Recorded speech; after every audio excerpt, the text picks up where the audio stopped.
कक्षा 12 8 के बच्चे ध्यान देंगे। पिछले दिन मैंने आप लोगों को भुजस अध्यायम पाठ का अध्ययन कराया था, जिसका करीब आधा पाठ मैंने पहले लेक्चर में ख़त्म कर दिया था। उसके बाद से ही आप देखेंगे कि दूसरा जो पद था, जो संस्कृत श्लोक था, उसे मैंने समाप्त कर दिया था। उसके नीचे से आप देखेंगे उसके आगे से मैं पढ़ाऊँगा आज। राजा तुष्ट तस्मे प्रत्यक्षरम लक्ष्य ददो। राजा संतुष्ट होकर के तस्मे प्रत्यक्षरम, उसके प्रत्येक अक्षर पर लक्षण ददो, लाख रुपए देकर। अन्यदा राजा समुपस्थितिकाम सीता प्राव।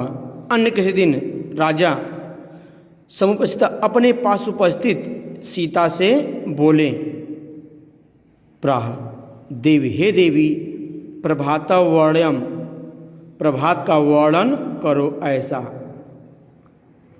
राजा संतुष्ट होकर के उसके प्रत्येक अक्षर पर लाख रुपए दे करके अन्य दिन राजा अपने पास उपस्थित सीता से बोले, हे देवी, प्रभात वर्णन करो, प्रभात का वर्णन करो ऐसा। सीता प्राह, सीता बोली। देखिए सीता क्या बोली। विरल विरला स्थूलस्तारा कलाविव सज्जना, मन इव मुनि सर्वत्रैव प्रसन्न अभुवम मुन्नवः। अपसरिता च ध्वान्ता चित्ता सतामीव दुर्जनः, वज्रति च निशा क्षिप्रम लक्ष्मी अनुद्यामिनामीव। ध्यान देंगे, विरल विरला मतलब दूर दूर, स्थूल तारा जो बड़े बड़े तारे हैं, कलायुग सज्जनम, कलयुग में सज्जन। आकाश में दूर दूर तारे दिखलाई, दूर दूर बड़े बड़े तारे दिखलाई दे रहे हैं। आकाश में दूर दूर और बड़े बड़े तारे दिखलाई दे रहे हैं, जैसे कि कलायुग सज्जना, जैसे कलयुग में सज्जन, जैसे कि कलयुग में सज्जन। मन इव मुने सर्वत्रम प्रसन्न बुनवः। आकाश मुनि के मन की समान, मुनि मतलब मन तम मन, मुनि मुनि। आकाश मुनि के मन के समान सदा सभी जगह प्रसन्नम बुनवः मतलब प्रसन्न दिखलाई दे रहा है या निर्मल दिखलाई दे रहा है। आकाश सभी जगह मुनि के मन के समान प्रसन्न दिखाई दे रहा है या निर्मल या स्वच्छ दिखलाई दे रहा है। अपसरिच च ध्वांतम चित्तास्मि दुर्जनम। देखिएगा, अपसर्चत ध्वांतम, ध्वांतम मतलब अंधकार होता है। अंधकार अपसरित मतलब क्या होता है, शीघ्रता के साथ समाप्त हो रहा है। अंधकार शीघ्रता से समाप्त हो रहा है। जो अंधकार है वह शीघ्रता से समाप्त हो रहा है, जैसे कि चित्तास्तामी दुर्जनम, जैसे कि सज्जनों के चित्त से दुर्जन, जैसे कि सज्जनों के चित्त से दुर्जन। अंधकार शीघ्रता से समाप्त हो रहा है, जैसे कि सज्जनों के चित्त से दुर्जन। वज्रति च निशा क्षिप्रम लक्ष्मीना अनुद्यमामिनामीव। आलसी पुरुष के धन के समान। अनुद्यामिनाम मतलब आलसी पुरुष के धन के समान। जो निशा रात्रि है, निशा मतलब रात्रि है, क्षिप्रा मतलब शीघ्रम, वज्रति मतलब समाप्त हो रही है। आलसी पुरुष के धन के समान जो रात्रि है वह शीघ्र समाप्त हो रही है। एक बार फिर से देखिएगा, आकाश में दूर दूर तक बिखरे अवस्था में या बड़े बड़े तारे दिखलाई दे रहे हैं, जैसे कि कलयुग में सज्जन।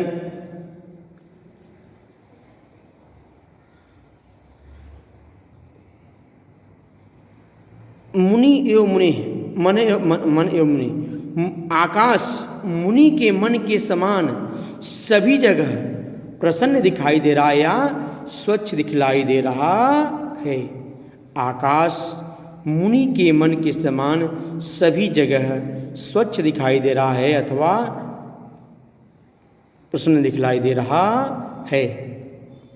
ठीक है। अपसर्चित ध्वंत चित्तास्मि दुर्जनम, अंधकार शीघ्रता से समाप्त हो रही है, अंधकार शीघ्रता से समाप्त हो रही है, जैसे कि सज्जनों के चित्त से दुर्जन या दुष्ट व्यक्ति।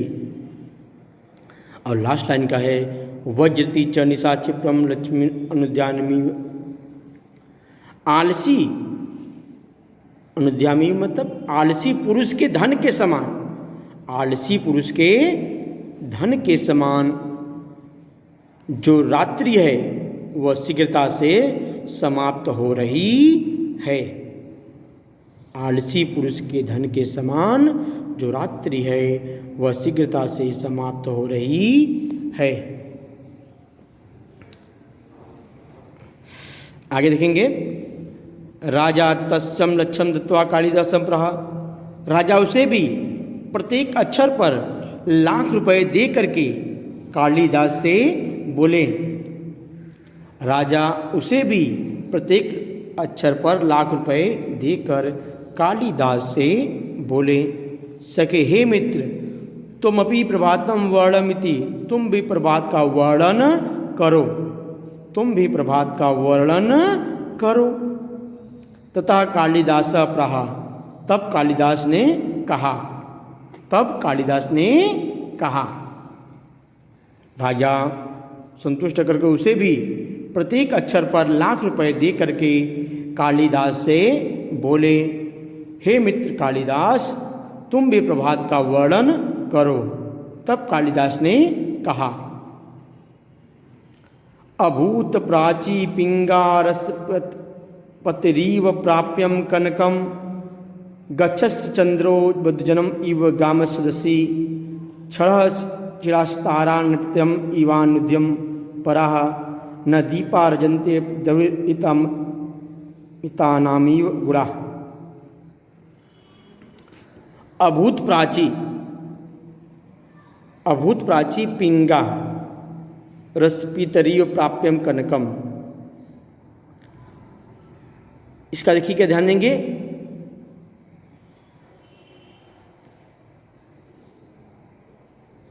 पिंगा मतलब स्वर्ण, सोने को प्राप्त करके, कनक में सोना होता है यहाँ पर, कनक मतलब पीला हो गया, पिंगा मतलब पीली हो गई, मतलब कनक ध्यान देंगे, कनक मतलब सोना होता है, पिंगा मतलब पीला, रसपीति में प्राप्त करके। देखिएगा, पूर्व दिशा स्वर्ण को पाकर पारे के समान पीली हो गई है। जो पूर्व दिशा है, कालिदास कहते हैं कि जो पूर्व दिशा है वह स्वर्ण अर्थात सोने के समान किरणों को, अर्थात सोने के समान किरणों को प्राप्त करके पारे के समान पीली हो गई है। गच्छत चंद्रोज बुद्धजनम ई ग्राम सदसी, गच्छत चंद्रमा वैसे ही कांति, चंद्रमा मतलब गच्छत में कांतिहीन होता है, चंद्रमा वैसे ही कांतिहीन हो गया है, चंद्रमा वैसे ही कांतिहीन हो गया है। ग्राम सदस्य अज्ञानियों, जैसे कि ग्राम सदस्य में क्या होता है, अज्ञानियों की सभा में विद्वान, चंद्रमा वैसे ही कांतिहीन हो गया है जैसे कि अज्ञानियों की सभा में विद्वान।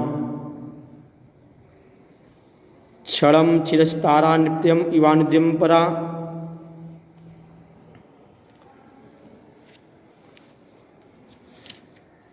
आगे मेरे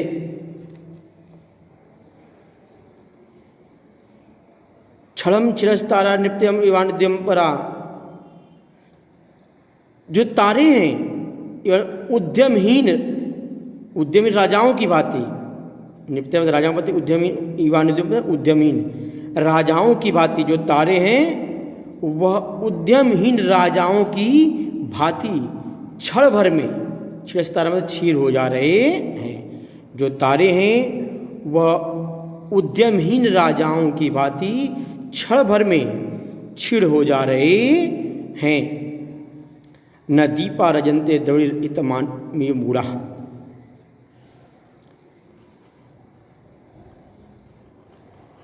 द्रविड़ इतानिमी मतलब निर्धनों के गुणों के समान, निर्धनों के गुणों के समान जो दीपक हैं वह सुशोभित हो नहीं रहे या चमक नहीं रहे हैं। निर्धनों के दीपक निर्धनों के गुणों के समान, निर्धनों के गुणों के समान जो दीपक हैं वह चमक नहीं रहे या सुशोभित नहीं हो रहे हैं। कहने का अर्थ यहाँ पर है जिस प्रकार दैत्यता लोगों के गुणों का ढक लेती है, जिस प्रकार दैत्यता करती है लोगों के गुणों को ढक लेती है, उसी तरह दिन होने के बाद या सवेरा होने के बाद दीपक जो होता है वह व्यर्थ हो जाता है, अर्थात चमकना बंद हो जाता है। दीपक सुबह होते ही जो दीपक क्या होता है, चमकना बंद हो जाता है। एक बार फिर देखिएगा, यहाँ पर कालिदास कहते हैं कि जो पूर्व दिशा है वह सोने के समान किरणों को प्राप्त करके पारे के समान पीली हो गई है। कालिदास कहते हैं जो कि पूर्व दिशा है वह सोने के समान किरणों को प्राप्त करके पारे के समान पीली हो गई है।